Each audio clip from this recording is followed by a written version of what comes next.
À la porte d'embarquement, ma sœur m'a giflé devant tout le monde, parce que je ne voulais pas lui donner ma place en première classe pour Hawaï. Alors, j'ai annulé tout son voyage, et j'ai révélé chaque mensonge qu'elle avait raconté à nos parents. Salut, Reddit. Ma sœur m'a agressé physiquement à une porte d'embarquement, parce que j'ai refusé de me déclasser pour qu'elle puisse voyager en première classe, pour un voyage que j'avais payé. Ce qui s'est passé ensuite l'a complètement détruite. Accrochez-vous, car ça va secouer. Je suis Jake, 32 ans, homme, et j'ai passé la dernière décennie à construire une carrière d'ingénieur pétrolier dans l'ouest du Texas. Un travail peu glamour, qui consiste principalement à analyser des données de forage, à optimiser les taux d'extraction, et à passer des semaines sur des sites isolés où la civilisation la plus proche est une station-service à 40 miles de là. Ce travail implique de longues périodes sur le terrain, à vivre dans des logements de fonction qui sont essentiellement des mobil-homes améliorés, à manger des plats surgelés, et à travailler 12 heures par jour sous une météo qui va de la chaleur torride au gel, selon la saison. Mais ça paye extrêmement bien, du genre un salaire à 6 chiffres. Et j'ai été intelligent avec mon argent, dès mon premier salaire. Pas de mensualité pour une voiture de luxe, pas d'appartement somptueux en ville, pas d'essai d'impressionner les gens avec des montres chères ou des vêtements de marque. Je conduis un pick-up pratique, je vis modestement, et je mets en banque la majeure partie de ce que je gagne. Ma sœur, Vanessa, 28 ans, femme, a pris un chemin spectaculairement différent. Elle est ce qu'elle appelle une « influenceuse lifestyle », ce qui signifie apparemment poster des photos de bols de smoothie et de méditation au coucher du soleil à ses 8000 abonnés, tout en dispensant des conseils sur comment manifester l'abondance et trouver son moi authentique. La réalité est moins digne d'Instagram. Elle vit chez ses parents, dans la même chambre qu'elle avait au lycée, travaille à temps partiel dans une boutique vendant des bougies et des coussins hors de prix, et n'a jamais payé de loyer de toute sa vie d'adulte. Sa contribution aux dépenses du ménage consiste à poster des photos des plats de maman, et à taguer des entreprises locales pour de la visibilité. Nos parents, Frank et Linda, sont des enseignants à la retraite qui vivent confortablement, mais pas de manière extravagante, dans la même maison de 3 chambres en banlieue d'Austin où nous avons grandi. Ils ont passé 30 ans à gérer des coupes budgétaires, des parents difficiles, et l'absurdité des tests standardisés. Papa enseignait l'histoire et entraînait l'équipe de baseball. Maman enseignait à l'école primaire, et a réussi, on ne sait comment, à garder sa santé mentale malgré 30 ans passés avec des élèves de CE1 et leurs parents hélicoptères. Ce sont de bonnes personnes qui ont travaillé dur toute leur vie, et qui méritent mieux que ce qu'ils ont eu, c'est pourquoi j'ai décidé d'y remédier. L'année dernière, j'ai conclu un important contrat de conseil pour analyser l'efficacité de forage d'une compagnie pétrolière de taille moyenne. Le projet a nécessité 6 mois de journée de 18 heures et de travail le week-end, mais il était assorti d'une prime substantielle. Le genre de prime qui vous fait penser à acheter un bateau que vous n'utiliserez jamais, ou à passer à un pick-up avec des options dont vous n'avez pas besoin. Au lieu de cela, j'ai décidé d'offrir à mes parents le voyage de leur rêve à Hawaï. Ils parlaient de visiter les îles depuis aussi longtemps que je me souvienne. Maman avait ce livre de salon sur les plages hawaïennes qu'elle feuilletait pendant l'hiver, en soupirant devant l'eau turquoise et les palmiers. Papa avait des dossiers d'articles sur Pearl Harbor et l'histoire d'Hawaï sauvegardés sur son ordinateur. Mais les pensions d'enseignants ne laissent pas beaucoup de place pour des vacances coûteuses. Et ils avaient toujours privilégié les choses pratiques, comme réparer le toit ou remplacer le chauffe-eau, plutôt que les escapades tropicales. J'ai réservé une semaine à Maui. Rien d'extravagant, mais bien. Un hôtel juste sur la plage avec vue sur l'océan, une voiture de location pour que nous puissions explorer l'île, et un budget suffisant pour de bons restaurants et des activités. J'ai tout recherché. Les meilleurs spots de snorkeling, les routes panoramiques, les restaurants locaux qui n'étaient pas des pièges à touristes. Pour moi, j'ai réservé en première classe. Mesurant 1m90 pour 95 kg, passer 6 heures sur un siège en classe économique n'est pas juste inconfortable, c'est une torture médiévale. Mes genoux se plantent dans le siège devant moi, je ne peux pas étirer mes jambes, et je finis toujours avec les épaules contractées, à essayer de tenir dans un espace conçu pour des personnes 20 cm plus petites que moi. Alors oui, j'ai payé un supplément pour l'espace pour les jambes et le confort. Je l'avais mérité. Mes parents ont eu la classe économique premium, pas la première classe, mais mieux que la classe éco. Plus d'espace pour les jambes, de meilleurs sièges, et une nourriture vraiment correcte. Ils étaient ravis. Maman m'a appelé 3 fois après que je lui ai envoyé l'itinéraire, juste pour dire à quel point elle était excitée. Voici la partie importante. Vanessa ne faisait pas partie de ce voyage à l'origine. Elle n'avait pas été invitée, n'avait pas été consultée, et n'avait même pas été mentionnée pendant la planification. J'ai délibérément organisé cela comme un cadeau spécifiquement pour mes parents. Un remerciement pour avoir supporté la bureaucratie de l'école publique pendant 30 ans, et pour m'avoir soutenu pendant mes études d'ingénieur quand l'argent était rare. C'était leur voyage, leur récompense, leurs vacances. Mais, d'une manière ou d'une autre, environ 2 semaines avant le départ, Vanessa connaissait chaque détail. Elle connaissait les dates, la compagnie aérienne, le nom de l'hôtel, et même les activités que j'avais réservées. Et elle a décidé unilatéralement, sans demander, qu'elle venait aussi. La campagne pour son inclusion a commencé lors de notre dîner dominical habituel chez mes parents. J'avais conduit 3 heures depuis mon site de forage actuel, encore couvert de poussière et sentant le diesel, juste pour passer le week-end et finaliser les détails du voyage avec maman et papa. J'avais à peine passé la porte que Vanessa m'a coincé dans la cuisine. Alors, j'ai regardé le voyage à Hawaï, a-t-elle dit, en faisant défiler son téléphone avec des ongles parfaitement manucurés. Il y a des opportunités de contenu incroyables là-bas. Cette cascade près de Hana serait parfaite pour ma série sur le bien-être. Et le lever de soleil à Haleakala. Une lumière incroyable pour les photos. J'étais épuisé par la route, et pas d'humeur pour le petit jeu qu'elle préparait. C'est super, Vanessa. Amuse-toi bien à planifier ton propre voyage. Elle m'a regardé comme si j'avais suggéré quelque chose d'absurde. Mon propre voyage? Jake, je parle de notre voyage en famille. Celui que tu as organisé. Le voyage que j'ai organisé pour maman et papa, pas pour toi. Son expression est passée à une confusion blessée, ce qui était sa tactique habituelle quand quelqu'un ne lui donnait pas immédiatement ce qu'elle voulait.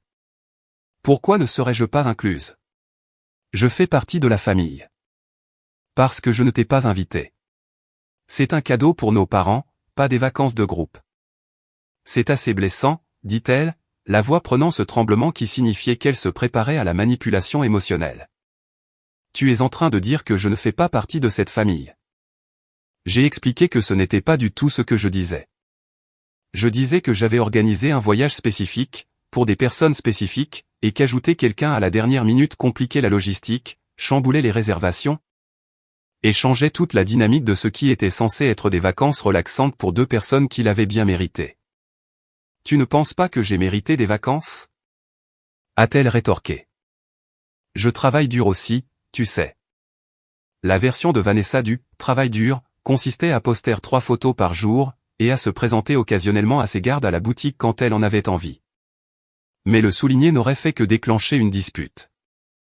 Alors, j'ai essayé une approche différente. Je suis sûr que tu travailles dur à ta manière, mais ce voyage est planifié, payé et organisé pour 3 personnes. Je suis désolé que tu n'aies pas été incluse, mais c'est comme ça. Elle m'a fixé un long moment, passant clairement en revue ses options de tactique de manipulation.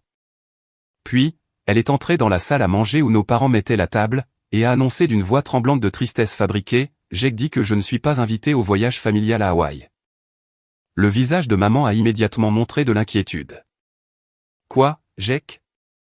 De quoi parle-t-elle? » Et juste comme ça, j'étais le méchant.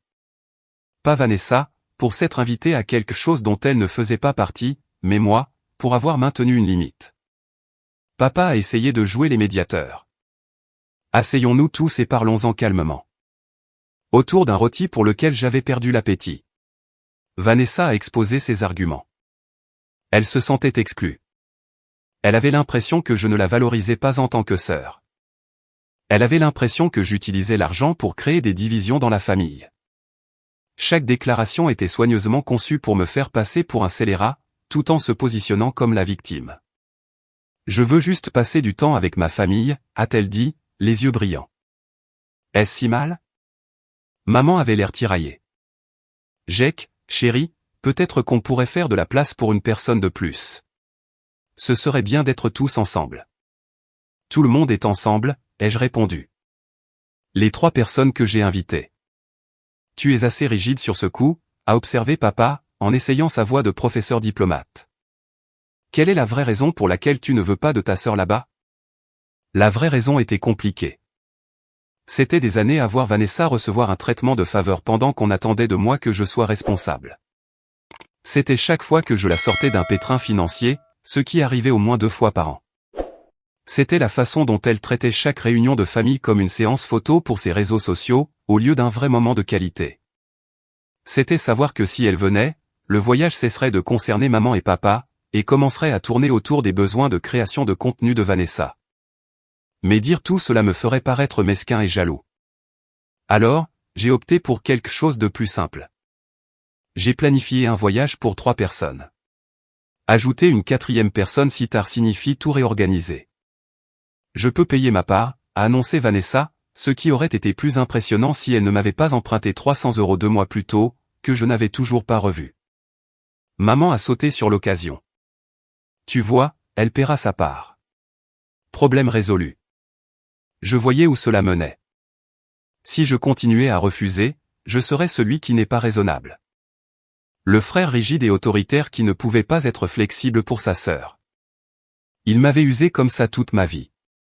Vanessa créait une situation, je protestais, et finalement, je cédais parce que c'était plus facile que d'être qualifié de difficile.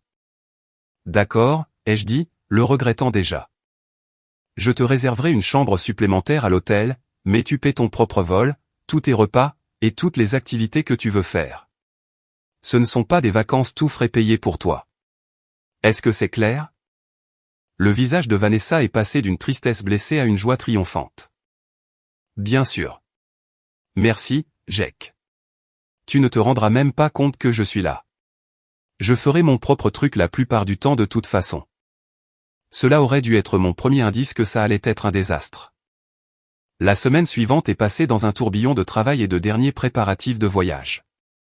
J'ai coordonné avec l'hôtel pour la chambre supplémentaire, ce qui m'a coûté plus cher car j'avais réservé pendant une période promotionnelle qui était depuis terminée.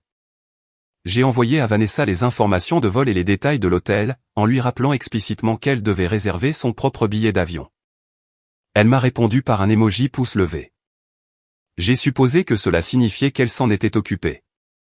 2 jours avant le départ, à 5h47 du matin, mon téléphone a sonné. J'étais déjà réveillé. Les gardes matinales sur les sites de forage signifiaient être opérationnelles avant le lever du soleil, mais à peine assez cohérents pour une conversation. Nous avons un problème, a annoncé Vanessa, sans préambule ni salutation. Quel genre de problème, ai-je demandé, en me versant un café et en me préparant mentalement à la crise qu'elle venait de créer. Les vols sont complètement fichus. J'ai regardé pour réserver, et les seules places disponibles sur ton vol sont en classe économique de base, tout au fond, genre rangée 38. Ça ne va pas le faire.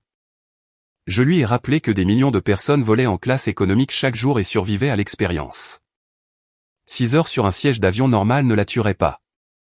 Tu ne comprends pas, a-t-elle dit, et je pouvais entendre une pointe de panique dans sa voix. J'ai besoin d'être sur le même vol pour les photos d'arrivée en famille. Mes abonnés s'attendent à ce genre de contenu. Mais je ne peux pas poster de photos depuis un siège horrible au fond de l'avion. La lumière est affreuse là-bas, et ça fait cheap. L'audace de cette déclaration m'a frappé comme une douche froide. Elle se plaignait de la qualité du siège sur un vol qu'on lui avait dit de réserver elle-même, pour un voyage auquel elle s'était auto-invitée, parce que ça n'aurait pas l'air assez bien pour ses 8000 abonnés Instagram. Vanessa, ce n'est pas mon problème. Tu savais que tu devais réserver ton propre vol. Tu as trop attendu, et maintenant tu dois faire face aux conséquences. Mais je supposais que tu te coordonnerais avec moi. Je pensais que tu bloquerais des sièges pour toute la famille. Pourquoi aurais-tu supposé ça? Je t'ai spécifiquement dit de t'occuper de ta propre réservation de vol. Parce que c'est ce que fait la famille, sa voix montait. Ils se coordonnent. Ils s'assurent que tout le monde a de bonnes places, ensemble. J'ai fait remarquer que la famille ne s'invitait pas non plus à des voyages, pour ensuite se plaindre des arrangements. Elle savait depuis des semaines qu'elle devait réserver un vol. Si elle avait voulu une meilleure place, elle aurait dû réserver plus tôt.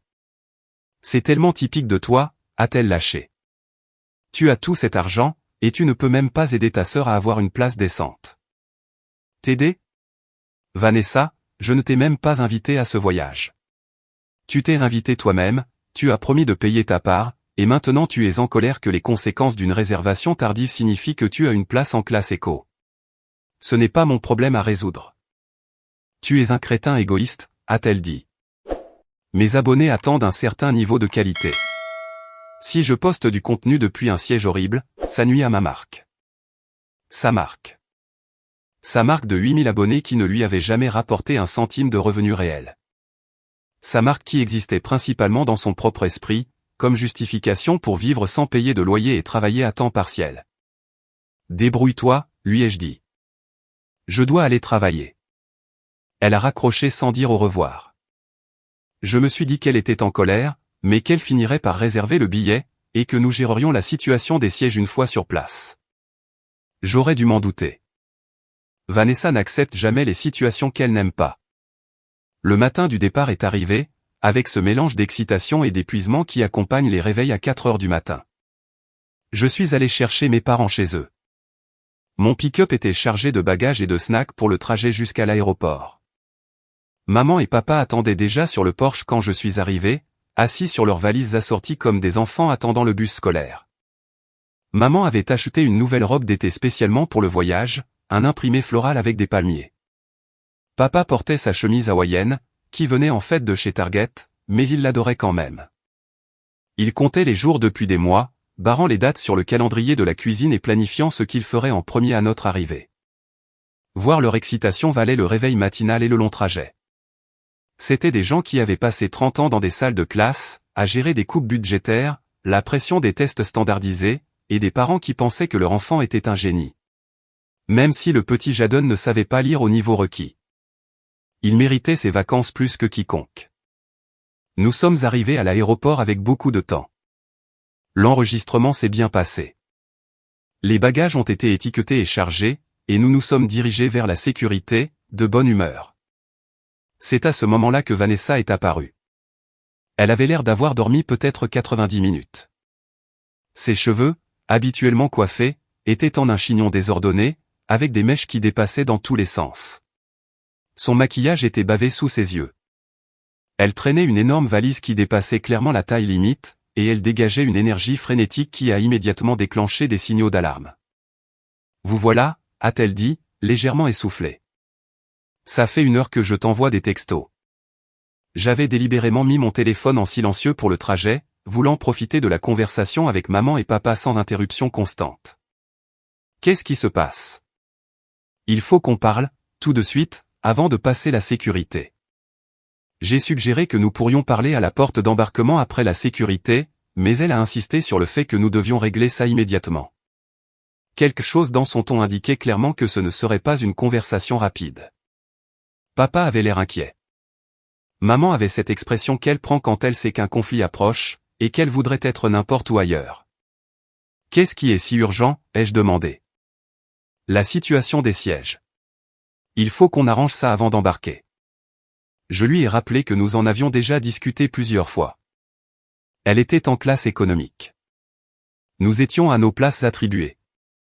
C'était l'arrangement qu'elle avait accepté en se joignant au voyage. Cet arrangement ne va pas fonctionner, a-t-elle dit fermement, comme si elle était raisonnable au lieu d'être exigeante. J'ai besoin d'une meilleure place pour le contenu du vol. Mes abonnés attendent des photos de qualité, et la rangée 38 ne le permet pas. Alors tu aurais dû réserver plus tôt. J'essaie de t'expliquer que j'ai besoin d'être dans un meilleur siège pour les photos. Tout le vol est une opportunité de contenu, et je ne peux pas créer du contenu de qualité depuis le fond de l'avion. Papa a essayé d'aider. Vanessa, ma chérie, peut-être que tu pourrais simplement profiter du vol au lieu de t'inquiéter des photos. Parfois, c'est agréable de simplement être présent dans le moment. Papa, tu ne comprends pas comment ça marche. J'ai des abonnés qui attendent une qualité constante. Si je poste du contenu d'avion horrible, ça nuit à ma crédibilité. Les gens pourraient se désabonner. Maman est intervenue avec sa voix de pacificatrice. Peut-être qu'on pourrait vérifier avec la compagnie aérienne pour des options de surclassement. Ils ont parfois des sièges de dernière minute disponibles. J'ai déjà vérifié, a dit Vanessa. Il n'y a rien de disponible en premium économie ou en première classe. Toutes les places sont vendues, sauf les horribles au fond. La seule solution, c'est que quelqu'un me donne sa place. Elle me regardait droit dans les yeux quand elle a dit ça. Laisse-moi voir si j'ai bien compris. Ai-je dit lentement. Tu veux que quelqu'un abandonne sa place payée pour que tu puisses prendre des photos pour Instagram. Pas n'importe qui. Toi. Tu es en première classe, qui a la meilleure lumière et le meilleur arrière-plan pour le contenu. Si tu me donnes ta place, le problème est résolu. L'audace de cette demande m'a laissé momentanément sans voix. Elle voulait que je cède la place en première classe que j'avais payée, pour le voyage que j'avais organisé et financé, afin qu'elle puisse prendre de meilleures photos pour des inconnus sur Internet. Ça n'arrivera pas. Pourquoi pas? Tu es grand, mais tu peux supporter la classe éco pour un vol. Moi, j'ai vraiment besoin de cette place pour mon travail. On parle littéralement de ma carrière. Ta carrière, c'est de travailler à temps partiel dans une boutique qui vend des bougies hors de prix. Instagram, c'est un hobby. Son visage est devenu rouge. Tu es un tel crétin. Tu as tout cet argent. Tu as cette carrière réussie. Et tu ne peux pas faire une petite chose pour aider ta sœur à réussir. Céder ma place n'est pas une petite chose. Je mesure un m90 et j'ai payé spécifiquement pour la première classe parce que la classe éco est une torture pendant 6 heures. Et je te demande de faire un petit sacrifice pour la famille. Mais j'imagine que ton confort est plus important que de soutenir mes objectifs de carrière. Les gens commençaient à nous dévisager. Une famille avec de jeunes enfants s'est déplacée de l'autre côté de la zone d'attente. Un homme d'affaires en costume a levé les yeux de son ordinateur portable et a froncé les sourcils. Papa avait l'air mortifié. Maman étudiait sa carte d'embarquement comme si elle contenait les secrets de l'univers. J'ai dit à Vanessa une dernière fois, calmement, clairement, que je ne céderais pas ma place. Elle pouvait soit accepter la place qu'elle avait réservée, soit manquer le vol entièrement. C'était son choix. Bien, a-t-elle dit, la voix tendue par une rage à peine contenue. On verra ce que maman et papa penseront de leur fils égoïste et peu solidaire quand on sera tous à Hawaï. Je suis sûr qu'ils adoreront savoir que leur fils se soucie plus de l'espace pour ses jambes que de la carrière de sa propre sœur. Nous avons passé la sécurité sans autre incident. Je pensais que peut-être la réalité de la situation avait finalement fait son chemin, et qu'elle avait accepté que sa manipulation n'avait pas fonctionné. J'avais spectaculairement tort. À la porte d'embarquement, mes parents et moi nous sommes installés dans la zone d'attente. Papa a sorti son livre sur l'histoire hawaïenne. Maman faisait défiler son téléphone, regardant les recommandations de restaurants que je lui avais envoyées. Je me suis adossé et j'ai essayé de me détendre, pensant que le drame était derrière nous. Vanessa faisait les 100 pas près des fenêtres, tapant furieusement sur son téléphone, se plaignant probablement à ses amis de son terrible frère qui ne voulait pas sacrifier son confort pour son importante carrière d'influenceuse. Environ 30 minutes avant le début de l'embarquement, elle s'est de nouveau approchée de nous. Sa mâchoire était serrée de cette manière particulière qui signifiait qu'elle avait décidé d'un plan d'action et qu'elle ne reculerait pas. C'était Vanessa en mode manipulation totale, et je l'avais vue assez de fois pour reconnaître le schéma. J'y ai réfléchi, a-t-elle commencé, la voix prenant ce ton de personne raisonnable qu'elle utilisait quand elle décidait qu'elle avait raison et que tout le monde avait tort. Et j'ai vraiment besoin que tu reconsidères la situation des sièges. Ce voyage est important pour moi, et tu es en train de le gâcher avant même qu'on décolle. Je n'ai même pas levé les yeux de mon téléphone. On a fini de parler de ça. Non, on n'a pas fini. Tu es incroyablement égoïste, et il faut que quelqu'un te le dise en face. Papa a essayé de la couper. Vanessa, laisse tomber. On va tous au même endroit. Les sièges n'ont pas d'importance. Reste en dehors de ça, papa. C'est entre Jake et moi. J'ai fermé mon téléphone et je l'ai regardé directement. Il n'y a pas d'entre nous. Je vole en première classe, à la place que j'ai payée. Tu voles en classe éco, à la place que tu as réservée tardivement. C'est la fin de cette discussion. Tu ne te soucies vraiment pas de moi, n'est-ce pas? Sa voix devenait plus forte, attirant l'attention des autres passagers. Tu préfères t'asseoir dans ton siège de luxe avec tout cet espace pour les jambes, plutôt que d'aider ta propre sœur. Tu préfères être à l'aise plutôt que d'être solidaire. Je préfère profiter des vacances que j'ai planifiées et payées, sans ton drame fabriqué et tes exigences constantes de traitement de faveur. Drame fabriqué? Tu penses que c'est fabriqué? J'essaie de construire une carrière et tu me sabotes parce que tu es jaloux. Jaloux de quoi, exactement? De tes 8000 abonnés, de ton travail à temps partiel à vendre des bougies, de ton incapacité totale à fonctionner sans que quelqu'un d'autre paie tes factures? c'est laquelle a complètement perdu le contrôle. Espèce de déchet privilégié. A-t-elle hurlé à plein poumon. Toute la zone d'embarquement est devenue silencieuse. Les conversations se sont arrêtées net. Les enfants ont cessé de pleurer. Même les agents de la porte d'embarquement ont levé les yeux de leurs ordinateurs. Tu te crois tellement meilleur que tout le monde parce que tu as un diplôme d'ingénieur et que tu gagnes bien ta vie. Tu me méprises parce que j'ai choisi un chemin différent. Deux agents de la porte d'embarquement ont commencé à se diriger dans notre direction. Papa s'est levé rapidement, les mains en avant dans un geste apaisant. Maman avait la main sur la bouche, les yeux écarquillés. J'ai choisi une voie créative au lieu de me vendre aux compagnies pétrolières, a poursuivi Vanessa, sa voix résonnant dans le terminal. Mais tu ne vois de valeur dans rien qui ne vienne pas avec un chèque de paie. Tu es superficiel, matérialiste et égoïste. Avant même que je puisse formuler une réponse, avant que papa puisse s'interposer, avant que quiconque puisse intervenir, Vanessa a levé la main et m'a giflé de toutes ses forces. Le son a résonné dans le terminal comme un coup de feu. Un silence de plomb est tombé sur toute la zone d'embarquement, comme une lourde couverture. Ma joue gauche me brûlait là où sa paume m'avait frappé. Mes lunettes s'étaient déplacées sur le côté à cause de l'impact. Chaque passager dans cette zone d'embarquement a cessé ce qu'il faisait et nous a regardés. Des parents ont couvert les oreilles de leurs enfants. Des voyageurs d'affaires ont levé les yeux de leurs ordinateurs portables.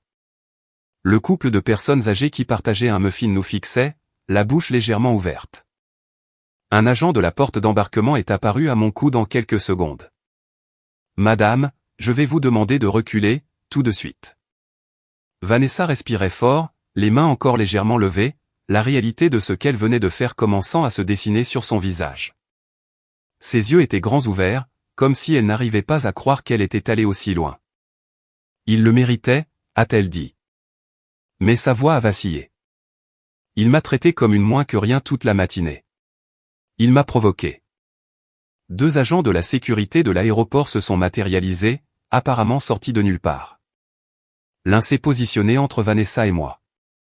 L'autre a commencé à poser des questions, de ce ton calme et professionnel que les personnes en autorité utilisent lorsqu'elles font face à une violence potentielle. Monsieur, tout va bien, m'a demandé le premier agent. Mon visage me lançait. Ma joue me semblait en feu, mais j'ai hoché la tête. Je vais bien. Madame, je vais avoir besoin que vous veniez avec nous, a dit le second agent à Vanessa. Quoi? Non, nous avons un vol à prendre. Je ne peux pas rater ce vol. Vous venez d'agresser un autre passager devant environ 70 témoins et deux agents de la porte d'embarquement. Vous ne volerez nulle part aujourd'hui.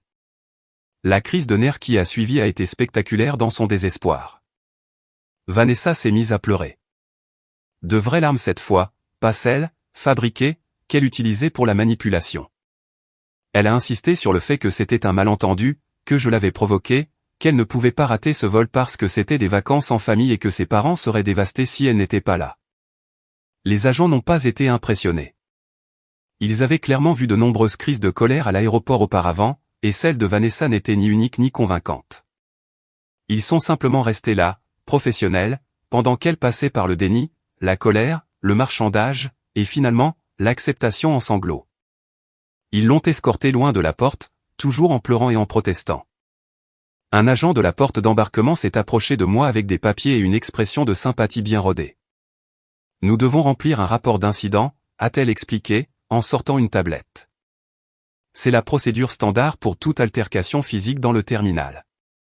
Souhaitez-vous porter plainte? J'aurais dû dire non.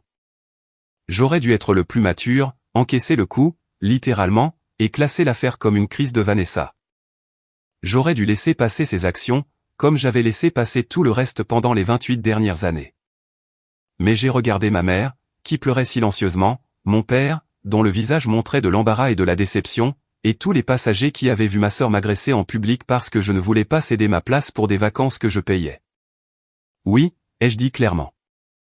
Je porte plainte. L'agent a hoché la tête et a pris des notes sur sa tablette. En quelques minutes, le nom de Vanessa a été signalé dans le système informatique de la compagnie aérienne.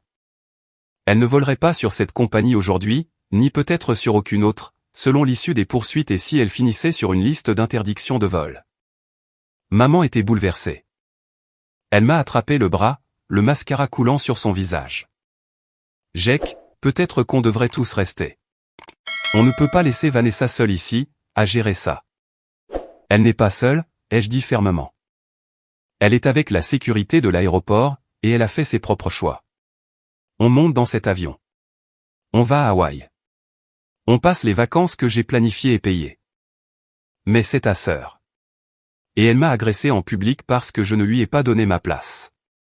Je ne vais pas récompenser ce comportement en annulant un voyage que j'ai passé des mois à planifier et des milliers d'euros à financer. Jake a raison, a dit papa doucement, en passant son bras autour de maman. Vanessa a franchi une ligne aujourd'hui. On ne peut plus cautionner ça. Elle doit faire face aux conséquences, pour une fois dans sa vie. Maman a commencé à protester, mais l'expression de papa l'a arrêtée. Après 30 ans de mariage, elle reconnaissait quand il avait pris une décision sur laquelle il ne reviendrait pas. L'embarquement a commencé. La première classe a été appelée en premier. Je me suis levé, j'ai pris mon bagage à main et je me suis dirigé vers l'agent qui scannait les cartes d'embarquement. Derrière moi, j'entendais maman pleurer doucement. Papa lui murmurait quelque chose, probablement pour la calmer. Une partie de moi se sentait coupable de ne pas être resté, de ne pas avoir été le pacificateur de la famille qui arrangeait tout et s'assurait que tout le monde était heureux. Mais une plus grande partie de moi en avait assez d'être cette personne, assez de sacrifier mon confort, mes limites, mes projets pour maintenir la paix avec quelqu'un qui n'avait jamais, pas une seule fois, considéré mes sentiments. Je me suis installé dans mon siège en première classe. L'hôtesse de l'air a apporté des noix chaudes et des boissons. J'ai mis mes écouteurs, j'ai choisi un film, et j'ai essayé d'ignorer les textos de culpabilisation de Vanessa qui remplissaient déjà mon téléphone avant même qu'on décolle. L'hôtesse a fait ses annonces. L'avion a reculé de la porte, et nous avons laissé Vanessa derrière nous, aux prises avec la sécurité de l'aéroport et les conséquences de ses propres actions. Maman a pleuré pendant la première heure du vol. De ma place, je pouvais voir papa lui tenir la main. Je pouvais le voir lui parler doucement, probablement en la rassurant que ce n'était pas de sa faute, qu'il faisait ce qu'il fallait en n'encourageant plus le comportement de Vanessa. À la deuxième heure, ils avaient sorti le guide et commençaient à discuter des plages à visiter en premier. À la troisième heure, ils regardaient les recommandations de restaurants et s'enthousiasmaient à l'idée d'essayer la cuisine traditionnelle hawaïenne. À la quatrième heure, maman avait complètement cessé de pleurer, et riait même de quelque chose que papa avait dit.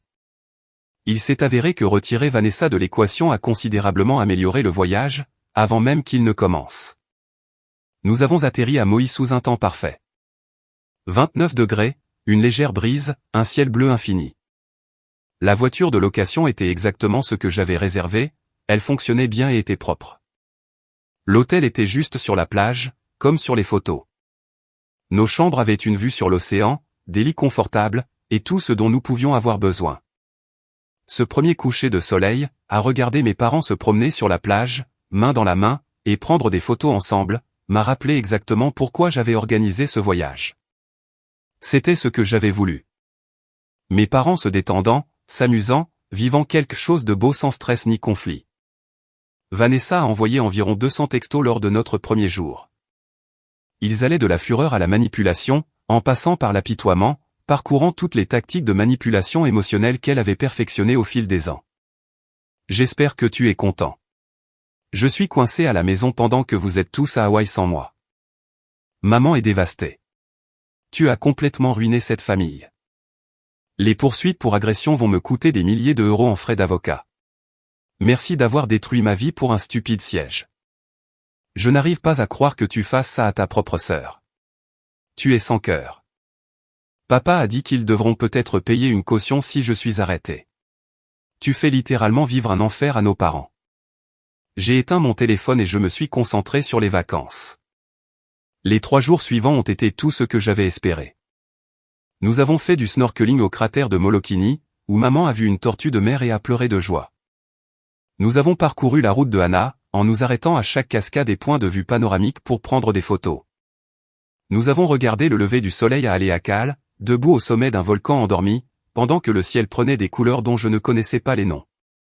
Nous avons mangé dans des restaurants avec vue sur l'océan, où papa a essayé tous les types de poissons frais qu'ils avaient, et maman est tombée amoureuse du gâteau renversé à l'ananas, fait avec de vrais ananas hawaïens. Nous avons fait un tour en hélicoptère et avons vu des parties de l'île que la plupart des touristes ne voient jamais. Nous avons passé une journée entière à nous prélasser sur la plage, à lire, à nager et à faire la sieste sous un parasol. Mes parents passaient le meilleur moment de leur vie. Maman a pris environ 800 photos avec son téléphone. Papa a acheté une statue Tiki sculptée qu'il prévoyait de mettre dans leur jardin. Ils se tenaient la main pendant le dîner, riaient des blagues de l'un et de l'autre, et avaient l'air plus détendus que je ne les avais vus depuis des années. Le 4e jour, papa et moi prenions le petit déjeuner sur la terrasse de l'hôtel quand il a abordé la situation à la maison. Ta mère veut savoir si tu vas abandonner les poursuites contre Vanessa, a-t-il dit prudemment, sans tout à fait me regarder dans les yeux. Non. Il a hoché la tête, comme s'il s'attendait à cette réponse. Elle t'a giflé en public. Je ne cherche pas d'excuses. Mais c'est ta sœur, et cela pourrait avoir de graves conséquences juridiques pour elle. Peut-être même de la prison ou un casier judiciaire. Papa, elle m'a agressé dans un aéroport parce que je ne voulais pas céder ma place. Elle s'est invitée à ce voyage, a promis de s'occuper de ses propres arrangements, puis a exigé que je sacrifie mon confort pour ses photos Instagram. Quand j'ai dit non, elle m'a agressé physiquement devant des dizaines de témoins. Pourquoi abandonnerais-je les poursuites? Il a soupiré et a regardé l'océan. Parce que c'est la famille. Parce que ta mère est morte d'inquiétude pour la suite. Parce que même quand les gens font des choix terribles, parfois nous choisissons le pardon plutôt que la punition. Maman s'est inquiétée pour Vanessa toute sa vie. Inquiète pour ses notes, sa situation professionnelle, ses finances, son état émotionnel. Pendant ce temps, personne ne s'est inquiété pour moi, parce que j'étais bien organisé. Personne n'a vérifié si j'allais bien, si j'avais besoin de soutien, si la pression constante d'être le responsable ne m'épuisait pas. Ce n'est pas juste, a dit papa doucement. Nous vous aimons tous les deux de la même manière. Vous nous aimez de la même manière, mais vous ne nous avez jamais traités de la même manière. Vanessa s'en est sortie avec des comportements que vous n'auriez jamais tolérés de ma part. Elle a 28 ans, vit à la maison sans payer de loyer, travaille à temps partiel, et vous lui trouvez encore des excuses. Pendant ce temps, on attendait de moi que je sois responsable et mature dès l'âge de 15 ans. Il n'a pas eu de réponse à ça. Nous sommes restés assis en silence pendant un moment, à regarder les vagues s'écraser sur le rivage. Tu as raison, a-t-il finalement dit. Nous avons fait des erreurs en vous élevant tous les deux. Nous vous avons tenus à des normes différentes, et ce n'était pas juste. Mais elle reste ta sœur, et cela pourrait vraiment nuire à son avenir. Ses actions nuisent à son avenir, pas moi. Je refuse simplement de la protéger des conséquences d'une agression en public. Papa a hoché la tête lentement, et n'a plus abordé le sujet. Maman a essayé une approche différente pendant le dîner ce soir-là. Elle a suggéré qu'à notre retour, nous pourrions tous nous asseoir en famille et régler ça. Peut-être que Vanessa avait besoin de soutien plutôt que de punition. Peut-être qu'elle avait plus de difficultés qu'on ne le réalisait. Peut-être qu'il y avait des problèmes sous-jacents qui expliquaient son comportement. J'ai souligné que les difficultés ne justifient pas une agression. Beaucoup de gens ont des vies difficiles, du stress financier, des incertitudes professionnelles et des problèmes de santé mentale, sans pour autant agresser physiquement leurs frères et sœurs dans les aéroports. Elle a toujours été sensible, a dit maman. Comme si cela expliquait quoi que ce soit. Elle a 28 ans. Être sensible n'excuse pas un comportement violent. À un moment donné, elle doit être tenue responsable de ses actes. Tu ne vas vraiment pas abandonner les poursuites? Non, maman. Je ne le ferai pas. Elle a eu l'air déçue et triste, mais elle n'a pas insisté. Le reste du dîner s'est déroulé tranquillement, avec des commentaires occasionnels sur la nourriture ou les plans pour le lendemain. Au 6e jour, mes parents avaient complètement cessé de parler de Vanessa. Ils étaient trop occupés à profiter des vacances pour se concentrer sur le drame qui se passait à des milliers de kilomètres de là. Nous avons fait une excursion en catamaran où nous avons vu des dauphins. Nous avons assisté à un luau traditionnel avec des danseurs de feu et du cochon rôti. Nous avons loué des vélos et longé la côte, en nous arrêtant pour de la glace pilée et des photos. Le matin du 7e jour, notre dernier jour complet avant de rentrer. Papa a frappé à la porte de ma chambre d'hôtel vers 7 heures du matin. « Tu as une minute pour parler ?» a-t-il demandé. Nous nous sommes assis sur le balcon surplombant l'océan. Il est resté silencieux un long moment, regardant simplement les surfeurs pagayer pour attraper les vagues matinales. Ta mère et moi avons discuté, a-t-il finalement dit. À propos de Vanessa, de la façon dont nous vous avons élevé différemment. Des attentes injustes que nous avons placées sur toi. J'ai attendu, ne sachant pas où cela menait. Tu as raison sur tout ce que tu as dit. Nous l'avons trop protégée. Nous t'avons tenu à des normes plus élevées tout en lui trouvant des excuses. Nous pensions l'aider en la soutenant et en étant compréhensifs, mais en réalité, nous avons créé quelqu'un qui ne sait pas gérer la déception ni prendre la responsabilité de ses actes. Oui. Je suis désolé que nous t'ayons mis dans cette position pendant tant d'années. Désolé que nous ayons attendu de toi que tu sois le mature, le responsable, tout en la laissant se comporter comme une enfant. Ce n'était pas juste pour toi, et ça ne l'a pas aidé non plus. Nous avons échoué avec vous deux, de différentes manières. C'était la première véritable excuse que je recevais de l'un de mes parents, concernant toute une vie de 2 poids, 2 mesures. Merci, papa. Ça signifie quelque chose. Vas-tu toujours porter plainte? Oui. Il a hoché la tête sans surprise. Bien. Elle a besoin de faire face à de vraies conséquences, pour une fois dans sa vie. Peut-être que ce sera enfin l'électrochoc dont elle a besoin. Nous sommes restés assis ensemble, à regarder le lever du soleil. Et pour la première fois depuis des années, j'ai eu l'impression que mon père me comprenait vraiment. Le vol de retour a été paisible. Mes parents ont parlé avec enthousiasme de planifier un autre voyage, peut-être en Alaska ou dans les Rocheuses canadiennes. Maman m'a montré ses photos préférées de la semaine, prévoyant déjà lesquelles imprimer et encadrer pour leur salon. Papa avait acheté 3 livres sur l'histoire hawaïenne qu'il avait déjà commencé. Ils étaient heureux. Vraiment, profondément heureux. Et j'ai réalisé que si Vanessa était venue à ce voyage, rien de ce bonheur n'aurait été possible. Elle aurait transformé chaque activité en séance photo, chaque repas en création de contenu, chaque moment familial en quelque chose de performatif pour ses abonnés. La laisser derrière avait été le bon choix. Quand nous avons atterri à San Antonio, la réalité nous a rattrapés rapidement. Vanessa avait été occupée pendant notre voyage à Hawaï. Elle avait investi les réseaux sociaux, se peignant comme la victime tragique de la cruauté familiale. Selon son histoire larmoyante soigneusement élaborée, elle avait été abandonnée pendant une crise de santé mentale, et exclue de vacances familiales par son frère vindicatif, qui portait des accusations excessives pour un désaccord mineur. Ses abonnés ont tout gobé. J'ai commencé à recevoir des messages d'inconnus me traitant de sans-cœur et d'abusif. Quelqu'un a même trouvé mon email professionnel et a déposé une plainte concernant mes tendances violentes. L'ironie était presque drôle. Elle m'avait agressé, mais d'une manière ou d'une autre, j'étais le méchant pour avoir porté plainte. Le problème, c'est que Vanessa a fait une erreur critique. Elle avait posté ses mensonges publiquement, créant une trace permanente qui allait se retourner contre elle. Parce que j'avais quelque chose qu'elle n'avait pas, des preuves. La sécurité de l'aéroport m'avait donné la vidéo de surveillance dans le cadre du rapport d'incident. Plusieurs angles montrant tout, Vanessa qui fait monter la tension, qui me confronte, les témoins qui reculent, la gifle, les réactions choquées. Pas besoin de contexte. Pas de, il a dit, elle a dit, juste des images claires d'elle m'agressant pendant que je restais là, essayant de garder mon calme. J'ai posté la vidéo avec une simple légende, plus qu'il semble y avoir confusion sur ce qui s'est passé, voici la vidéo de sécurité. J'ai été agressé pour avoir refusé de céder ma place en première classe. Pas de manipulation, juste des faits.